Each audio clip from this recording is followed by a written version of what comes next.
Ya, selamat pagi semua Bapak Ibu Saudara yang dikasihi Tuhan Yesus. Shalom. Ya, puji Tuhan kita kembali datang menghadap hadirat Tuhan pagi hari ini. Kita akan berdoa bersama-sama memuji Tuhan dengan firman Tuhan. Dan saya percaya semua kita akan diberkati pagi ini. Saya lihat kita semua semangat. Dan saya percaya sepanjang hari ini kita akan punya semangat terus untuk menjalani hari-hari baru ini bersama Tuhan. Firman Tuhan berkata bahwa di 1 Torik 16 ayat 36. Terpujilah Tuhan Allah Israel dari selama-lamanya sampai selama-lamanya. Maka seluruh umat mengatakan amin, pujilah Tuhan. Saya percaya kita semua juga berkata amin, pujilah Tuhan. Mari kita menyembah Tuhan pagi ini sebelum memulai ibadah kita. Sebelum memulai persekutuan kita katakan, Tuhan, ku datang kepadamu sebagaimana ku ada. Besar anugerahmu.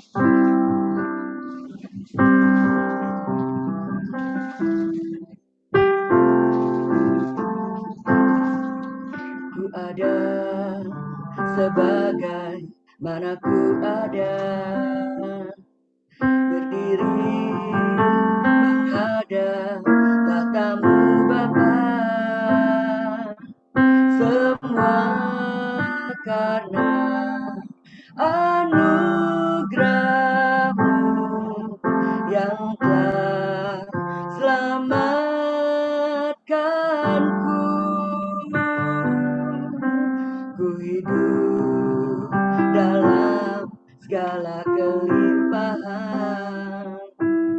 ku layak untuk melayani Tuhan, semua karena anugerahmu tercurah bagiku. Katakan besar anugerahmu, besar anugerahmu,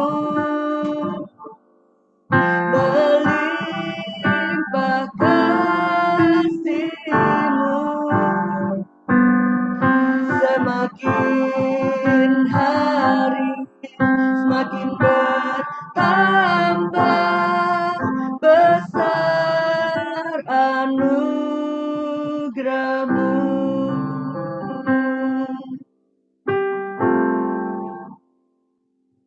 Ku ada sebagai mana ku ada, berdiri menghadap tatamu Bapa, semua karena anugerahmu yang telah selamatkanku. Ku hidup dalam segala kelimpahan, ku layak untuk melayani Tuhan, semua karena anugerahmu tercurah bagiku. Katakan besar anugerahmu, besar anugerahmu, melimpah kasih-Mu, semakin hari semakin bertambah besar anugerahmu, besar anugerahmu, besar anugerahmu,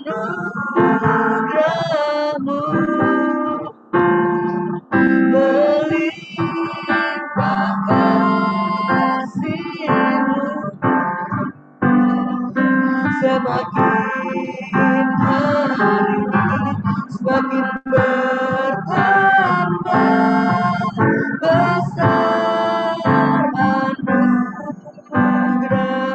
semakin hari semakin hari semakin bertambah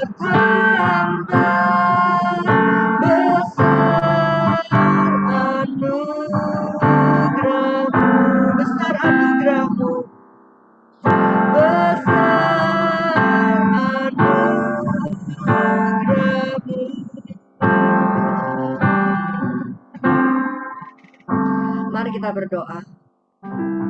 Besar anugerah-Mu Tuhan, besar anugerah-Mu.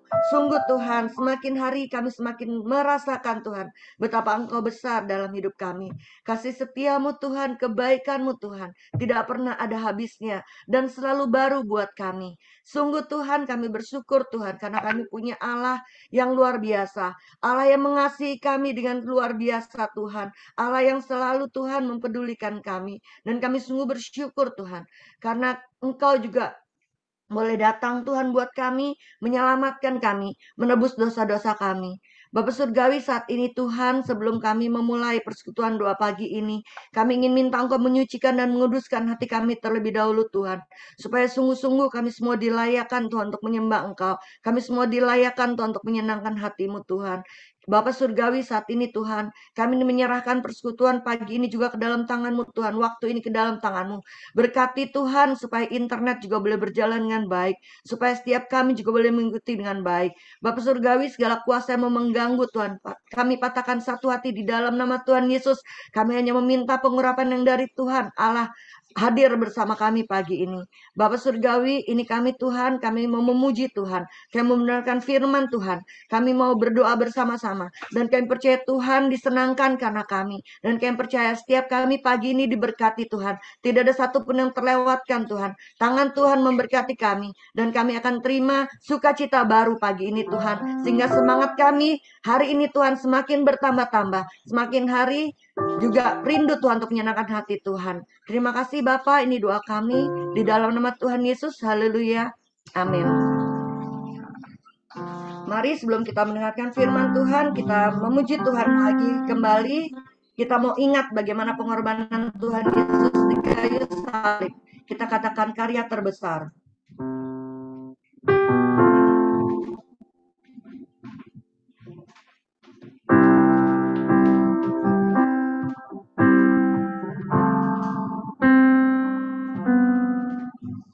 Kasih yang terindah, hati yang mulia,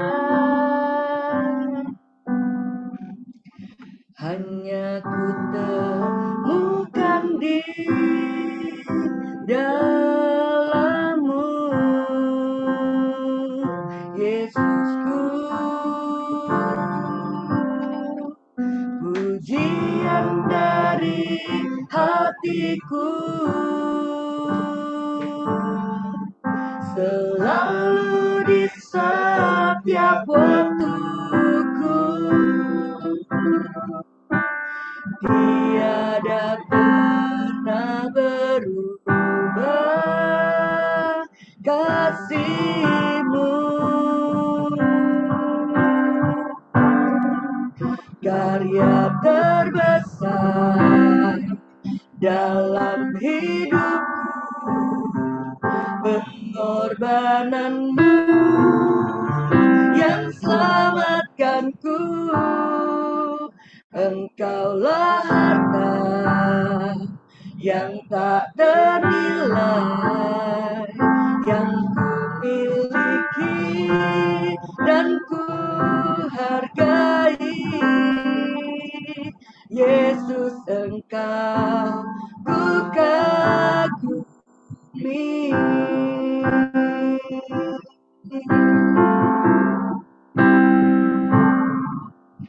Kasih yang terindah, hati yang mulia, hanya ku temukan di dalam-Mu, Yesusku.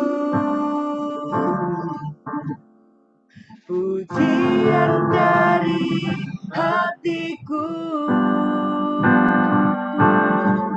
selalu di setiap waktuku, tiada pernah berubah kasih-Mu.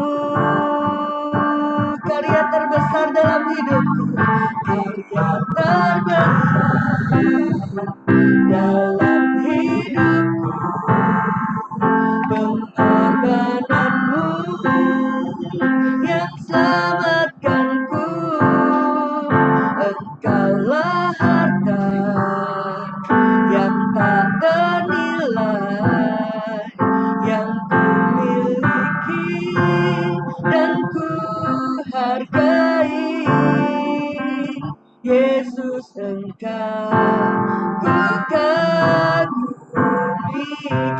terbesar, karya terbesar dalam hidupku, pengorbananmu yang selamatkanku. Engkaulah harta yang tak ternilai yang ku miliki dan ku hargai. Yesus, Engkau ku kagumi. Katakan Yesus Engkau, Yesus Engkau ku kagumi. Sekali lagi katakan, Yesus Engkau ku kagumi.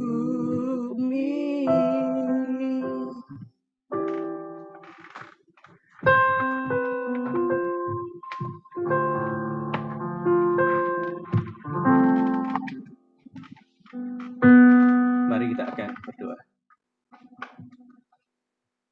Karya terbesar atas hidup kami, Tuhan, oleh Yesus Kristus Juru Selamat kami, yang sudah mati di kayu salib dan bangkit pada hari yang ketiga. Bapak, kami sungguh bersyukur untuk setiap kesempatan, untuk setiap anugerah yang Tuhan berikan bagi kami. Hari-hari kami jalani hanya karena rahmat-Mu. Terima kasih ya Tuhan, tolong kami tetap sejalan dengan Engkau, tetap seiring dengan Tuhan, sepakat dengan Tuhan dalam setiap kehidupan kami. Yang percaya semuanya hanya karena anugerah Tuhan. Biar kami tetap dikuatkan dan hidup kami boleh semakin hari boleh semakin menjadi berkat. Dan hidup kami semakin hari semakin memuliakan nama Tuhan. Terima kasih Bapak, urapi hamba-Mu yang tidak ada apa-apanya ini akan memaparkan firman-Mu, kiranya juga urapi dalam segala kesederhanaan dan keterbatasan. Biarlah Tuhan sendiri akan menjamah setiap kami Tuhan oleh Roh Kudus-Mu yang akan menolong kami mengerti, memahami dan melakukan firman-Mu di dalam kehidupan kami. Di dalam nama Tuhan Yesus Kristus, kami berdoa dan bersyukur. Haleluya. Amin. Amin. Selamat pagi Bapak Ibu Saudara sekalian yang dikasihi Tuhan. Bapak yang sungguh baik mengasihi kita dan menyertai kita setiap hari. Hari-hari ini kita mengalami masa-masa yang bukan semakin mudah ya. Setiap hari selalu ada aja hal-hal yang menjadi pemikiran kita, menjadi pergumulan setiap manusia, khususnya di bangsa kita juga mengalami banyak hal, khususnya dengan harga-harga yang sedang naik, dengan situasi politik dunia, dan itu membuat khawatir. Tapi tidak hanya orang dunia ini yang khawatir, banyak orang percaya juga khawatir. Mereka tetap sama, tetap takut, dan juga mengalami kekhawatiran yang berlebihan. Itu karena kita sebagai orang-orang percaya tidak sepakat dengan Tuhan. Ya, tidak sepakat dengan Tuhan. Tuhan punya rancangan yang baik. Tuhan punya rancangan yang mulia. Dan kalau kita tidak seiring sejalan dengan rancangannya, kita pasti akan menjadi takut. Kita pasti akan menjadi lemah dalam kehidupan kita. Pagi hari ini kita akan belajar tentang satu kata, sepakat ya. Sepakat ini setiap hari kita jalani. Kita temui kata sepakat. Tapi kita akan lebih dalam lagi, akan belajar bersama-sama tentang sepakat dengan Tuhan. Kita akan membaca di dalam 1 Samuel 13, ayat 19-22, yang bagian yang pertama. Saya akan bacakan untuk Bapak Ibu Saudara sekalian. Seorang tukang besi tidak terdapat di seluruh negeri Israel. Sebab orang Filistin berkata, jangan-jangan orang Ibrani membuat pedang atau tombak. Jadi semua orang Israel harus pergi kepada orang Filistin untuk mengasah mata bajaknya, beliungnya, kapaknya, atau aritnya masing-masing. Adapun bayarannya ialah 2/3 sikal untuk mata bajak dan beliung, dan 1/3 sikal untuk mengasah kapak dan untuk memasang kusa. Sehingga pada hari pertempuran itu sebilah pedang atau lembing pun tidak terdapat pada seluruh rakyat yang ada bersama Saul dan Yonatan. Tetapi Saul dan Yonatan anaknya itu masih mempunyainya. Kita lanjutkan di dalam 1 Samuel 14 ayat 1-7. Saya akan bacakan. Pada suatu hari, Yonatan bin Saul berkata kepada bujang pembawa senjatanya, "Mari kita menyeberang ke dekat pasukan pengawal orang Filistin yang ada di sebelah sana." Tetapi tidak diberitahukannya hal itu kepada ayahnya. Adapun Saul duduk di ujung Gibea, di bawah pohon delima yang di Migron, dan rakyat yang ada bersama-sama dengan dia itu kira-kira 600 orang banyaknya. Ahia anak Ahitub, saudara Ikabod, anak Pinehas, anak Eli, imam Tuhan di Silo, dialah yang memakai baju efod pada waktu itu. Tetapi rakyat tidak tahu tentang perginya Yonatan itu. Ayat 4 tidak tercatat, saya bacakan. Di antara pelintasan-pelintasan bukit yang dicoba Yonatan menyeberanginya ke arah pasukan pengawal orang Filistin, ada ujung batu di sebelah sini dan ada ujung batu di sebelah sana. Yang satu bernama Boses, yang lain bernama Sene. Ayat 5. Ujung yang satu berdiri di sebelah utara di tentangan Mikmas, yang lain di sebelah selatan di tentangan Geba.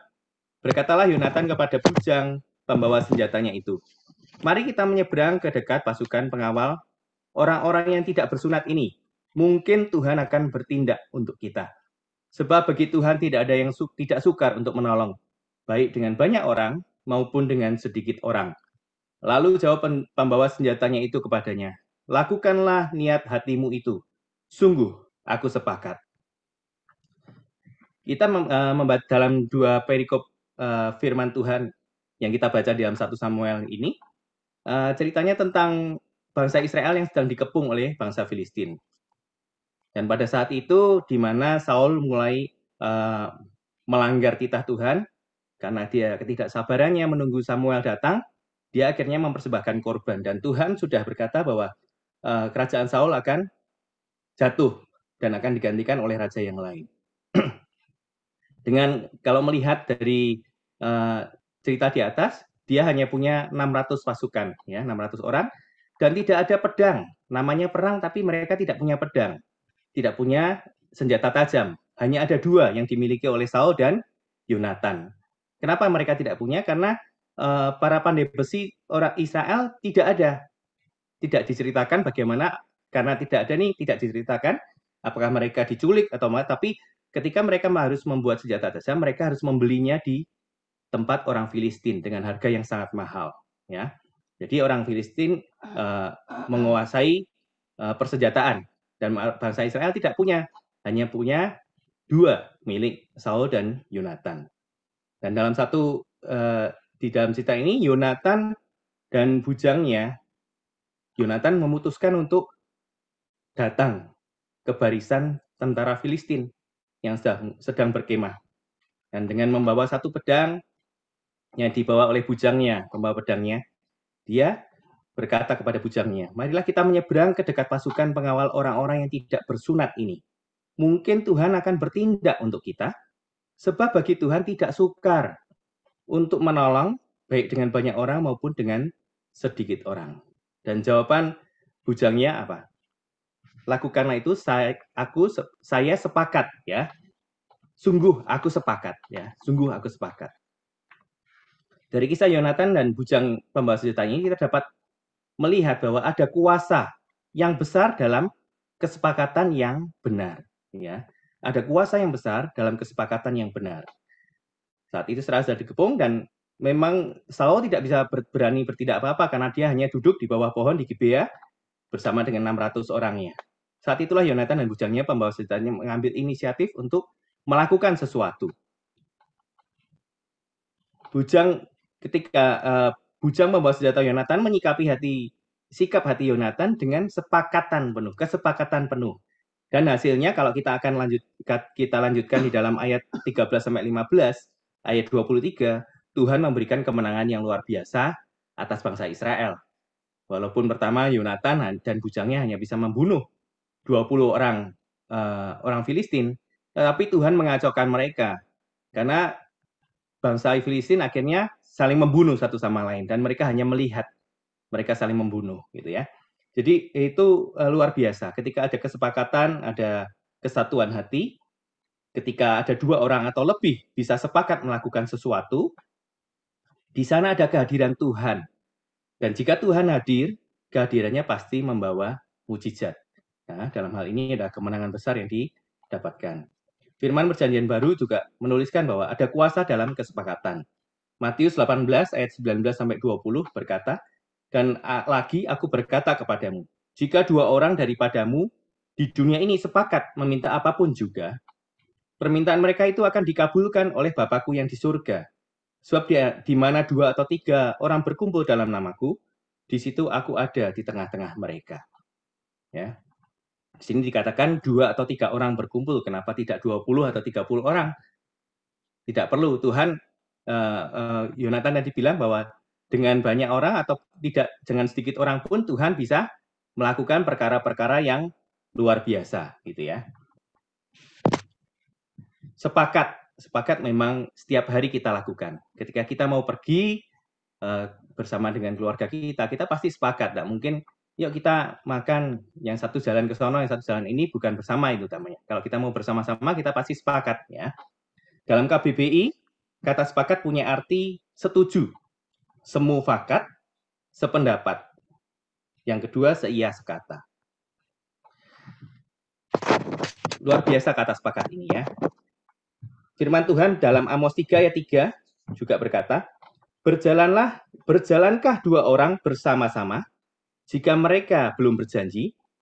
Dalam terjemahan lain, versi mudah dibaca, dikatakan begini, 2 orang tidak akan berjalan bersama, kecuali mereka telah sepakat. Ada kesepakatan, ada janji dibentuk dari kesepakatan. Kesepakatan itu timbul kalau masing-masing punya tujuan yang sama, punya hati yang sama, punya kerinduan yang sama. Yuk kita berjalan ke satu arah.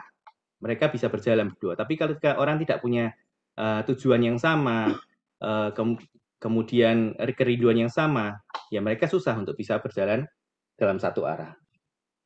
Di dalam firman Tuhan di Amos 3 ayat 3 ini, berjalankah 2 orang bersama-sama jika mereka belum berjanji?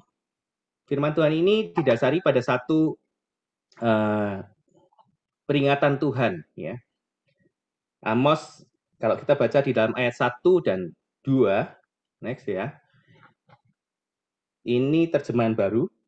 Dengarkanlah firman ini yang diucapkan Tuhan tentang kamu, hai orang Israel. Tentang segenap kaum yang telah kutuntun keluar dari tanah Mesir. Bunyinya, hanya kamu yang kukenal dari segala kaum di muka bumi. Sebab itu aku akan menghukum kamu karena segala kesalahanmu. Ya, ceritanya bangsa Israel sudah dibawa Tuhan keluar dari tanah Mesir. Dan ini bangsa Israel adalah bangsa pilihan. Tetapi bangsa Israel memberontak. Dia menentang jalan Tuhan. Dia tidak seiring dengan jalan Tuhan. Malah memiliki Allah-Allah yang lain. Yang Tuhan sudah ingatkan untuk tidak melakukannya. Tapi bangsa Israel ini adalah bangsa yang memberontak. Tidak sejalan, tidak sepakat dengan Tuhan. Dan Tuhan mengingatkan, bagaimana bisa berjalan bersama-sama kalau tidak berjanji, tidak sepakat, tidak mungkin berjalan bersama-sama. Tuhan tetap sepakat dengan janjinya. Tuhan berjanji ketika dari Abraham sampai Daud, Tuhan berjanji bahwa Tuhan akan menyertai, Tuhan akan menolong, membuat keturunan mereka menjadi banyak. Ya, tapi bangsa Israel berkali-kali melakukan pelanggaran, berkali-kali memberontak. Mereka tidak sepakat, dan ketika mereka tidak sepakat dengan Tuhan, mereka mengalami kesulitan. Mereka mengalami penghukuman Tuhan. Mereka dijajah bangsa-bangsa, mereka diserang dan mengalami kekalahan. Tuhan itu penuh kasih setia. Dia tidak meninggalkan ataupun melupakan perjanjiannya, persepakatannya dengan kita. Kalau kita tadi Amos mengingatkan, ya, bahwa tidak sepakat dengan Tuhan mengakibatkan penghukuman Tuhan atas bangsa Israel. Tapi Tuhan dengan kasih tanpa batas telah turun ke dunia untuk menyelamatkan manusia pada zaman ini. Ya. Sejak semula tangannya terulur, menanti kita menyambutnya. Rancangan besar telah dipersiapkan bagi setiap orang yang bersedia menerima, memberikan dirinya kepada Tuhan. Tidak ada orang yang sekedar diselamatkan, ya. Tuhan tidak menyelamatkan, ya udah pokoknya saya selamatkan, entah hidup kamu selanjutnya bagaimana itu terserah kamu, ya.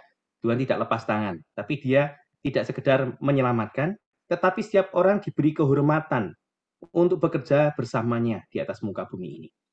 Rancangannya bukanlah rancangan biasa, namun rancangan dahsyat yang takkan mungkin dijangkau oleh tangan dan keberadaan manusia ini, kecuali bila bersedia berjalan bersamanya.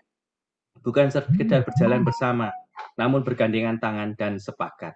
Tuhan rindu kita tetap bergandengan tangan dengannya di tengah-tengah dunia ini. Kita sepakat dengan Dia dalam setiap rencananya, karena rancangannya adalah rancangan yang sungguh mulia, rancangan yang sungguh luar biasa, mendatangkan pengharapan ya di dalam kehidupan kita. Kita punya semua punya ikatan ya, kita punya hubungan di dalam kehidupan ini. Manusia punya hubungan, dan semua ikatan, semua perjanjian, semua hubungan selalu dibangun atas kesepakatan. Ikatan kerja, perjanjian jual beli, ya, hubungan pernikahan. Tidak mungkin pernikahan itu bisa berlangsung tanpa disertai dengan perjanjian atau kesepakatan. Kalau tanpa perjanjian bukan menikah namanya, ya. Kalau hanya berjalan seenaknya, yuk kita hidup bareng tanpa ada perjanjian, tanpa ada kesepakatan untuk hidup bersama, ya itu orang dunia bilang kebo gitu ya. Tapi dalam pernikahan kita mempunyai perjanjian, dan perjanjian itu didasarkan pada kesepakatan kita berdua, kita suami istri. Dan hubungan yang lain juga sama. Ketika orang menjalani hubungan kerjasama dalam suatu proyek, pasti orang itu juga punya kesepakatan, ya. Oh ya, kamu yang menyetorkan modal, nanti saya yang bekerja, kita mendapatkan keuntungan bagian masing-masing berapa persen. Ada kesepakatan. Tanpa kesepakatan, semua hubungan itu tidak akan berjalan dengan baik, ya. Perjanjian itulah yang menguatkan hubungan. Kesepakatan itulah yang mengokohkan sebuah relasi. Demikian pula hubungan relasi kita dengan Tuhan. Ketika kita pertama kali mengenal Tuhan, kita memutuskan untuk bertobat, dibaptis, percaya, dan melayani, mengikut Tuhan.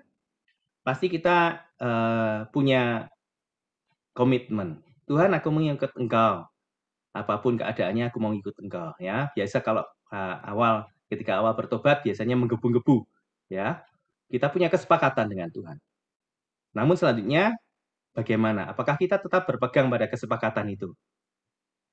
Sedangkan Tuhan tetap sama. Tuhan tetap berpegang pada kesepakatannya, pada perjanjiannya. Ya, ketika kita punya komitmen untuk mengikut Tuhan, apapun yang terjadi. Namun Tuhan mengizinkan ujian untuk menguji benar nggak sih ini komitmenmu gitu ya. Dan apakah kita tetap berpegang pada kesepakatan kita dengan Tuhan? Ya, kesepakatan kita dengan Tuhanlah yang akan membuat perjanjian perjalanan kita, iman kita. Kesepakatan kita dengan Tuhanlah yang akan menentukan perjalanan iman kita. Bagaimana kita akan melihat mujizat Tuhan, bagaimana kita akan mengalami kuasa Tuhan, itu tergantung dari bagaimana sepakat atau tidaknya kita dengan Tuhan. Cepat atau lambatnya proses hidup yang kita alami, itu pun ditentukan dari bagaimana kesepakatan kita dengan Tuhan.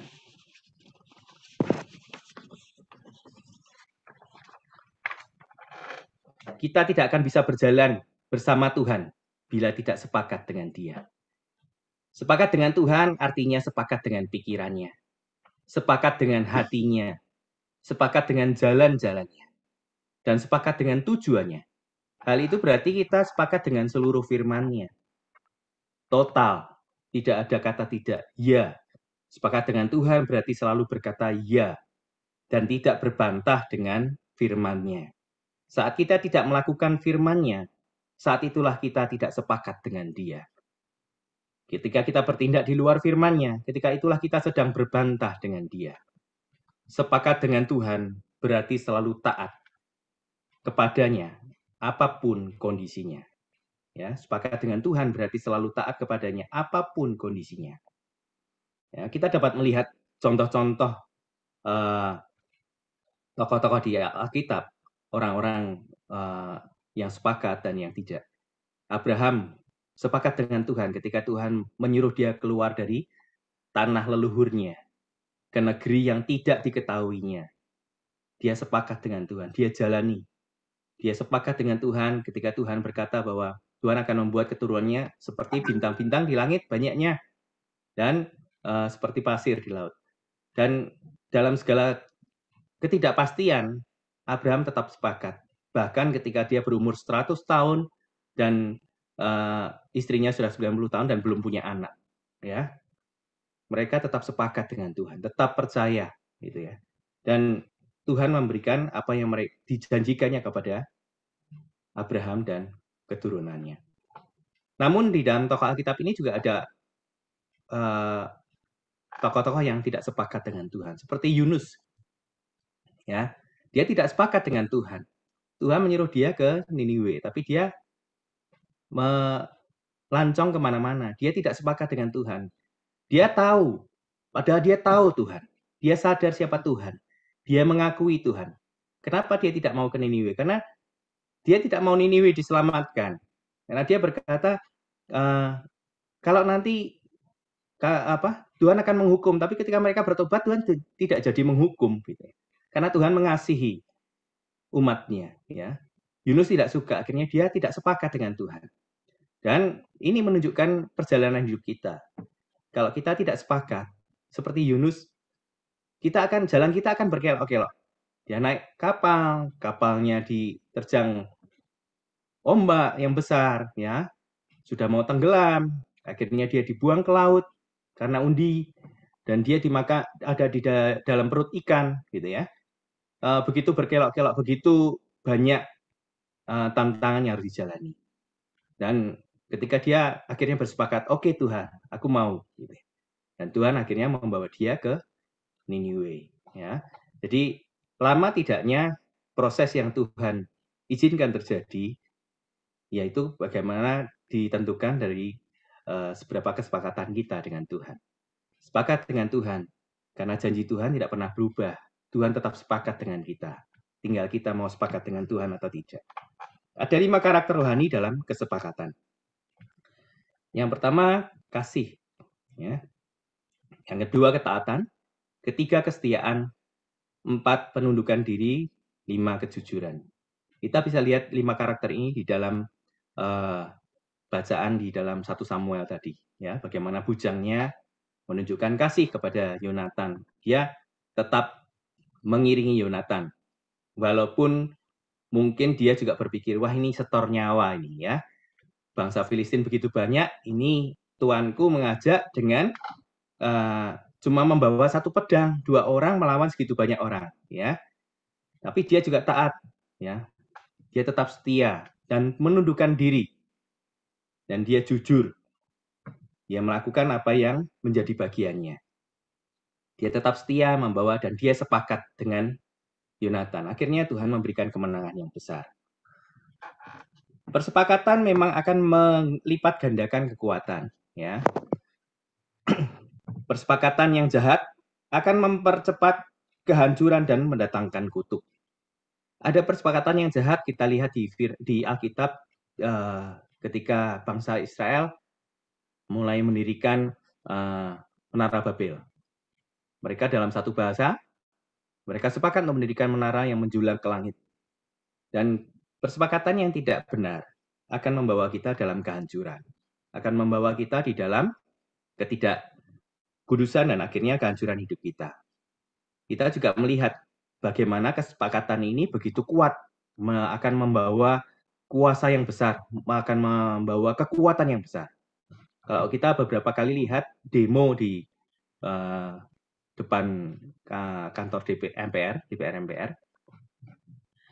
pagar yang begitu kokoh, yang tidak bisa digoyang dengan 1 orang, tapi ketika banyak orang sepakat untuk merobohkannya, pagar itu dengan mudah dirobohkan. Kita melihat kan, begitu besar pagar, begitu kokohnya, karena ada sepakat bisa dirobohkan. Itu persepakatan yang tidak baik, yang tidak benar.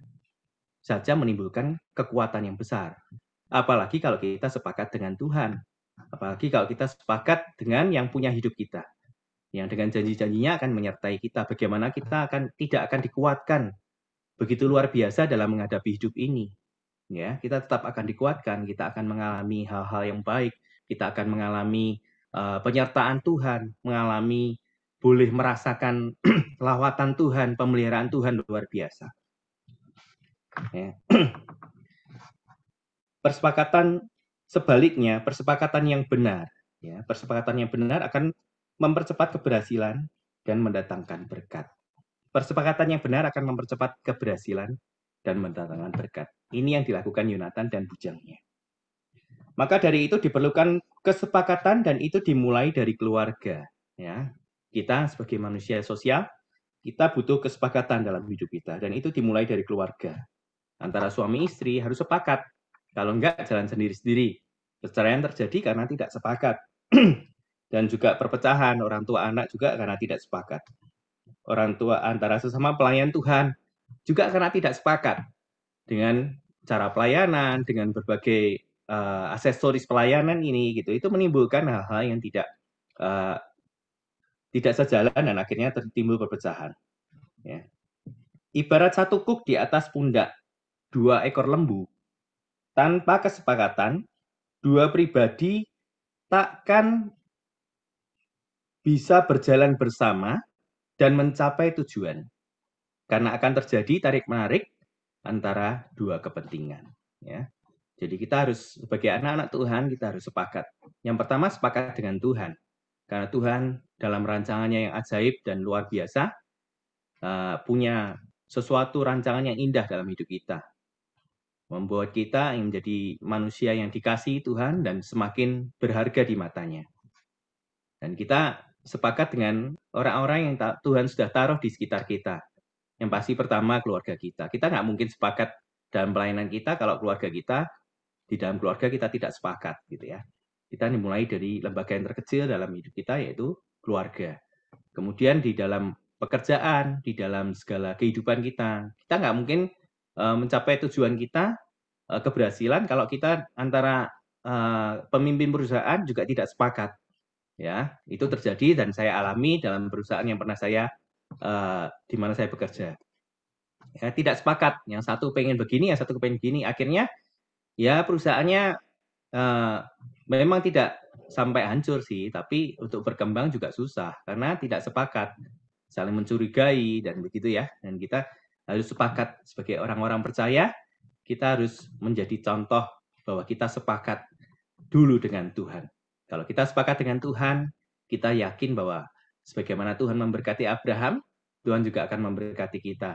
Ya, Daud sepakat dengan Tuhan, Tuhan juga memberkati. Bahkan ketika keturunan-keturunan Daud pun, kalau kita baca ya di dalam raja-raja itu, Tuhan tuh memperhatikan apa yang dijanjikannya kepada Daud itu dipegangnya dengan luar biasa. Bahkan ketika keturunan-keturunannya menjadi raja-raja yang tidak benar, meninggalkan Tuhan, selalu dikatakan di situ bahwa Tuhan mengingat janjinya dengan Daud. Tuhan tetap sepakat dengan janjinya. Tuhan tetap berpegang pada janjinya. Dan dia tidak pernah meninggalkan kita. Kalau kita mengalami banyak kesulitan, banyak masalah dalam kehidupan kita, cobalah tengok kehidupan kita. Apakah kita sudah sepakat dengan Tuhan dalam kehidupan kita? Apakah kita selalu berjalan seenak kita sendiri? Amsal berkata bahwa manusia memikir-mikirkan jalannya, tetapi Tuhanlah yang menentukan arah langkahnya. Bagaimana kita bisa berjalan sendirian? Nggak mungkin.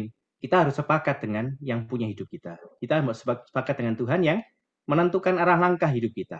Karena dengan begitu kita akan dikuatkan. Mari kita tetap bersepakat. Selamat bersepakat. Tuhan Yesus memberkati.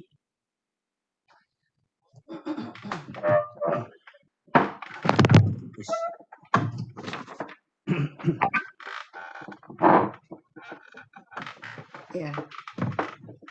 Mari kita masuk dalam doa syafaat. Kita bersyukur untuk firman Tuhan hari ini, juga untuk pokok-pokok doa yang lain yang sudah saya bagikan kemarin. Setiap kita bisa berdoa dengan pokok-pokok doa itu. Kemudian Ibu Winda bilang nggak bisa ikut doa pagi hari ini. Nanti kita saya akan doakan yang bagian Bu Winda.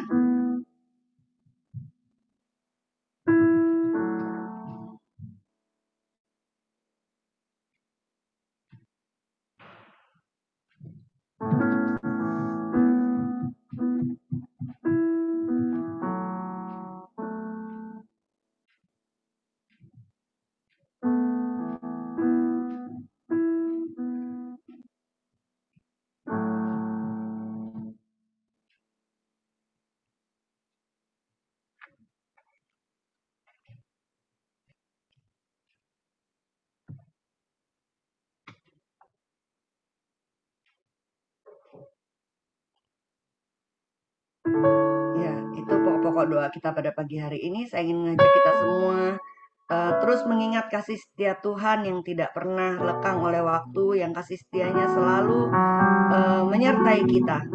Dan kita mengingat kasih setia Tuhan, itu akan terus membuat kita kagum akan Tuhan, membuat kita terpesona akan Tuhan, dan membuat kita makin jatuh cinta sama Tuhan. Mari kita katakan, kasih setiamu Tuhan yang kurasakan, lebih daripada langit biru, lebih dari apapun. Dan kita boleh merasakan kita ini biji matanya Tuhan, kita disayang Tuhan.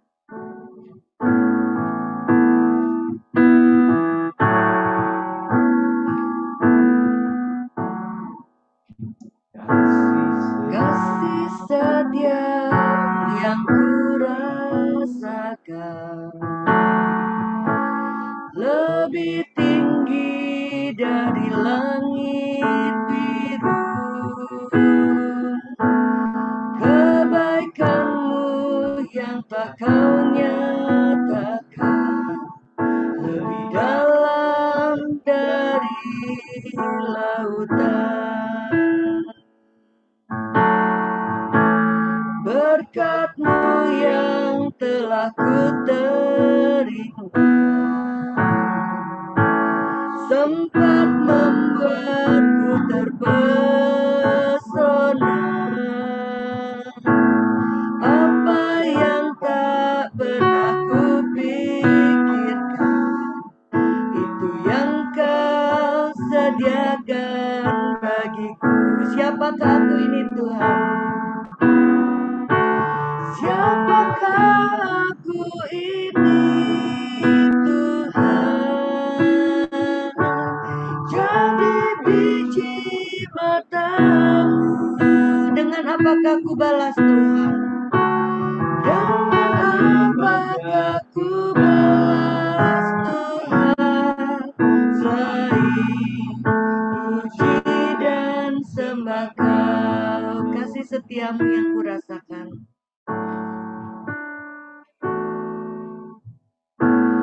Kasih setiamu yang kurasakan lebih tinggi dari langit biru. Kebaikan-Mu yang telah Kau nyatakan lebih dalam dari lautan. Berkat-Mu yang telah ku terima sempat membuatku terpesona. Apa yang tak pernah ku pikirkan, itu yang Kau sediakan bagiku. Siapakah aku ini Tuhan? Jadi biji mata-Mu. Siapakah aku ini Tuhan? Jadi biji mata-Mu. Dengan apakah ku balas Tuhan? Selain puji dan sembah Kau, selain puji dan sembah Kau, selain puji dan sembah Kau, selain puji dan sembah Kau, selain puji dan sembah Kau. Mari kita berdoa dan kemudian Bapak Edi akan memberkati kita menutup dalam doa. Hari ini kami juga berdoa untuk seluruh jemaat GKM Pengharapan dimanapun kami berada. Ya Tuhan yang terus memberkati kami, ya Tuhan. Tuhan memimpin kami dan Tuhan menyertai kami. Biarlah Tuhan yang menjauhkan kami daripada sakit penyakit, Tuhan yang meluputkan kami dari keinginan orang jahat yang ingin mengganggu kami, dan juga untuk Tuhan berikan perlindungan yang ekstra daripada kuasa-kuasa jahat yang ingin mengganggu kami. Biar Tuhan yang mematahkannya. Kami hanya berjalan di dalam langkah Tuhan dan memohon Tuhan yang terus memberkati dan menyertai kami. Terima kasih Tuhan. Di dalam nama-Mu Yesus Kristus Allah kami yang hidup, kami berdoa. Amin. Kita pujikan Bapa, terima kasih.